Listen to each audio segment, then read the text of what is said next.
was a difficult time, I guess, because that intrepidation of not knowing whether I was going to get picked up or not. I knew I'd had a decent year and I'd been speaking to different clubs about that, but still not knowing where I was going to go. I played with the North Ballarat Rebels, so the guys down there were the people who I asked if they'd heard of this manager or that manager, because I'd never heard of them, and my parents had probably never heard of them either, so I just needed to listen to the advice of those people who knew what I was like as a person, and they could sort of guide me or to the right manager that would probably suit my personality.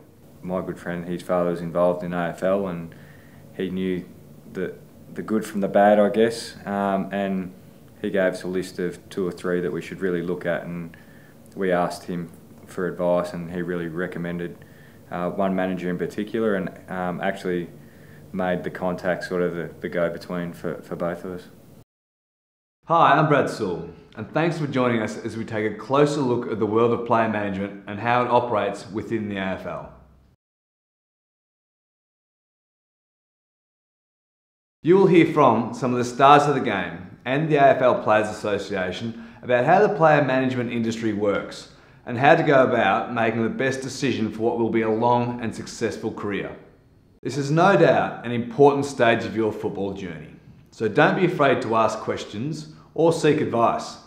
Good luck.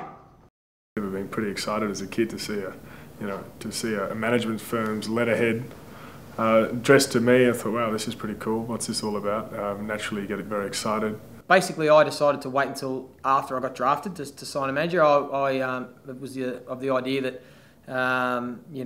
if I was lucky enough to get drafted, then I would need a manager. I sort of didn't get too caught up in the hoopla of having player managers ring. Hi, I'm Ian Prendergast, Chair of the Agent Accreditation Board. The AFL Players Association is the sole body responsible for the regulation and accreditation of AFL accredited agents. Approximately 95% of players currently engage an accredited agent to look after their affairs.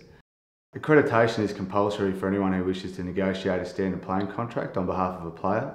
Players' parents are also entitled to negotiate contracts under our regulations.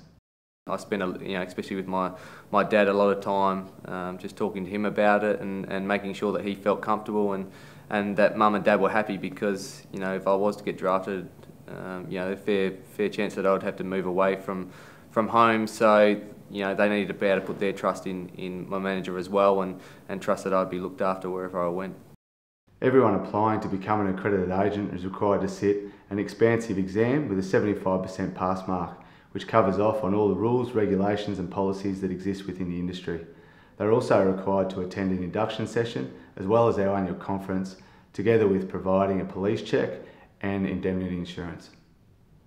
I wanted a really good mentor from my manager and someone who was just going to help me along the way. And in terms of mentorship, I think someone who was experienced, had obviously dealt with a number of the clubs, had some high-profile players on their books, but also we're going to add a bit of personal touch and actually really make the effort to come and visit my family, come and speak to me personally, and just actually make that effort of helping me transition well into football and know that I was being looked after. The regulations governing accredited agents set the standards expected of player agents within the AFL industry. They also cover areas such as approaching players, so that there are set protocols designed to ensure that a consistent approach is taken across the industry. Other areas that they cover include the support to players who are not drafted or to those who are delisted by AFL clubs. Another important section of our regulations includes a prohibition on player agents being able to offer anything of value in return for potential clients signing a standard player agent agreement. At the end of the day, I think what a lot of players forget is that you're the boss of your manager. Like, you're the employer, so you're employing him, he's not employing you. Things I've learned, I'd probably want to know a little bit about what they see the AFL, how they know it, how they know their role. I think you've got to stand on your own feet when you come into the AFL industry, but you do need someone who's just going to guide you through those initial years, which are your hardest ones, just to set up your life away from home, because most people who get drafted will move out of home and might even move state. So you certainly need someone who's going to be helping you through those harder moments, but you don't want them to just hold your hand and baby you too much either. The AFL Players Association has a standard player-agent agreement which sets out the rights of both the player and the accredited agent and the services to be provided as part of that arrangement. To maintain an agent's accreditation from year to year, they are required to maintain a certain level of professional development. As part of this program, we offer units that are designed to educate agents on the relevant issues from time to time within the industry, together with any rule changes that are made, so that they can protect your interests throughout the matters that they're involved with on your behalf, particularly contract negotiations.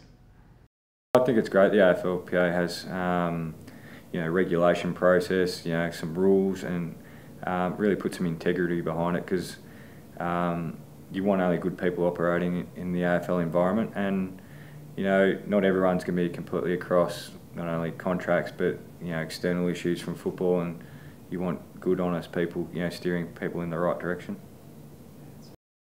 Our accreditation scheme is modelled on the systems in place within US professional sports and the leader of its kind within Australia. For kids in the under-18 system with potential to get drafted, they just want to play footy, and I reckon that's what you've got to concentrate on as a kid. Just keep playing football. And I would just say take your time with it. Don't rush any decisions. Don't sort of get caught up in the hoopla of taking the first player manager that rings, or someone that is promising you the world and offering all these things. I just think take your time, suss them all out individually, be patient, and you'll, in the end of the day, you'll trust yourself, trust your instincts, and you'll make the right decision. Not to get too distracted, you're a young kid coming through the ranks, just focus on your coach and your parents, let them sort of guide you, and then at the end of the day, I suppose, you end up making up your own mind on who to believe, and as you grow as a person, you gravitate towards what works best for you. Righto boys, I know there's a lot to take in, but if you need more information, feel free to call the AFL Players Association or check out our website, and all the best getting a kick.